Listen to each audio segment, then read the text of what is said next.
Agustina Kainama merupakan warga Kamarian yang rumahnya tertimpa tanah longsor Senin pagi. Ia mengaku longsor terjadi akibat hujan lebat Minggu malam hingga Senin pagi. Sebagian rumahnya tertimbun tanah. Meski tidak terjadi patahan pada rumahnya, namun kondisi ini sangat mengancam keluarga. Diakuinya kejadian longsor telah dialami sebanyak 2 kali. Tahun lalu terjadi pada tanggal 4 Agustus 2024, sementara tahun ini kembali terjadi pada tanggal 5 Agustus 2025.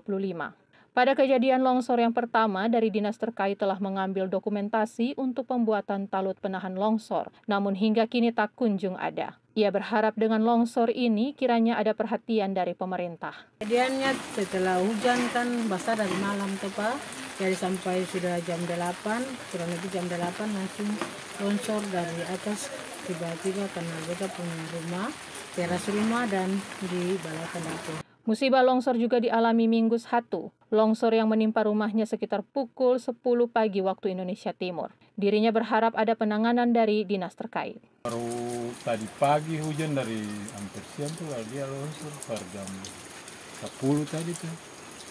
Harapan tertentu kalau bisa pemerintah daerah bisa lihatkan bikin talut ke. Rumah milik Freddy Kainama mengalami longsor meskipun tidak begitu parah. Menghindari longsor yang lebih parah, lokasi kejadian ditutupi dengan terpal. Saat ini warga gotong royong membantu korban longsor memindahkan material berupa tanah yang menutupi dinding rumah. Selain itu membuat talut sementara sebagai penahan tanah agar tidak terjadi longsor yang lebih parah. Kontributor TVRI Joshua Kaya melaporkan.